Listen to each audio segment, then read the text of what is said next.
¡Muy buena! ¡Todo guapísimo! Aquí Vegeta 777 en un play directo del planeta Vegeta. Con Willy Rex.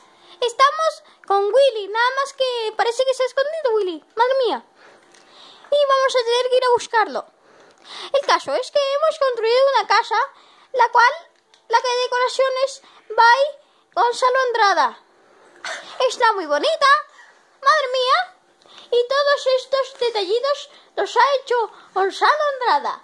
Esa huevada, esas otras huevadas, esas cosas inútiles las puso Gonzalo Andrada. Bueno, vamos a ver dónde está Willy. Sospechoso. Esa cosa que está ahí parece sospechosa. ¡Madre mía! Vamos a ver. Madre mía. ¡Uy! Madre mía, Willy. Y como tengo tantas pociones, a ver, esta nos vamos a tomar. ¡Uy! ¡Uy! ¡Madre mía! ¡Uy! ¡Uy! Vamos a hacer parkour. ¡Uy! Sospechoso. ¿Qué es esto? ¿Qué? ¿Quién es ese tipo? ¡Madre mía!